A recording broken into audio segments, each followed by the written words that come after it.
Finally आज मुहूर्त लागला होता. कशाचा ते सांगते, पण त्याआधी ते छान असे गरमागरम नाश्त्यासाठी पोहे केले होते. आज आहे रविवार. श्रीची आणि प्रेमची तर खूप नखरे असतात. त्यांना असं पोहे उपडे असं काहीच नको असतं.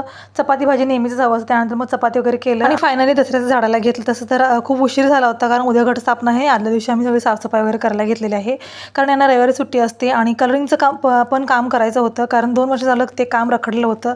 प्रत्येक दिवाळीला म्हणतो की कलरिंगचं काम काढायचं, पण यांना अजिबात वेळ. जॉब प्लस टेलरिंगचं पण काम असतं आणि टेलरिंगच्या कामाचा ना लोड खूप असतं दिवाळीमध्ये. त्यामुळे म्हटलं की आता दसऱ्या झाडून घेणार आहे, तर हातासरशी कलरिंगचं पण काम करून घेऊया. घर झाडायचं म्हटलं तर इतका वेळ लागत नाही जितका सगळा पसारा काढायला लागतो.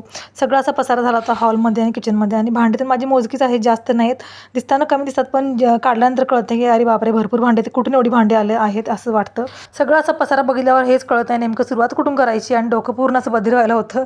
त्यानंतर मग किचनमध्ये सगळं झाडून घेतलं आणि तोपर्यंत मग बाहेरचं रंगवायला घेतलं श्रीने आणि तिच्या पप्पानी. कासाची भांडी आहेत तर ती खाली ठेवलेली आणि बाकी बरण्या आणि डबे आहेत तर ती वरती ठेवलेले झाकून, कारण बरण्या तर रिकामी झालं की तेव्हा मी घासून घेते लगेच, आणि डबे तर रोज थोडे काढले की होऊन जातं. हे काम तर काही दिवसभर संपणार नाही, त्यामुळे मग पुढच्या कामासाठी एनर्जी तर हवी आहे. त्यामुळे मग जेवायला घेतलं आणि जेवून झाल्यानंतर पुढच्या कामाला सुरुवात केली. सगळी भांडी किचनमधली घासून होत आलेली, तोपर्यंत श्रीने रंगवायलाच घेतलं. हे काम होता संध्याकाळ झाली होती. संध्याकाळचा मग चहा ठेवला. चहा घेतल्यानंतर बाकीचं किचनमधलं आहे ते रंगवून घेतलं.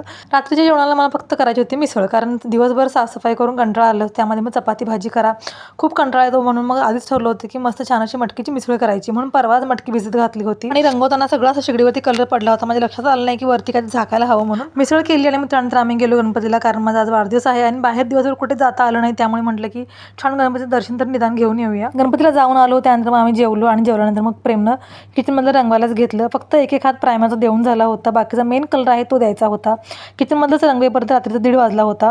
आणि आता झोपायचं कुठे हा प्रश्न पडलेला, कारण सगळं किचनमध्ये पसारा, बाहेर सगळ्या हॉलमध्ये पसारा पडला होता. तात्पुरतं फक्त झोपण्यापुरतं फक्त पुसून घेतलं. बाकी सगळं धुवून तर काढायचं होतं, ते आता उद्यावरती जाणार होतं. त्यामुळे फक्त पुसून घेतलं आणि बाकीचा पसारा आहे तो सगळा बाजूला सारून घेतला. या कामासाठी 2 दिवस तर लागतातच. त्यानंतर सगळं आवरेपर्यंत आम्हाला रात्री झोपायला 3 वाजले. चला तर मग भेटूया पुढच्या ब्लॉगमध्ये. तोपर्यंत बाय.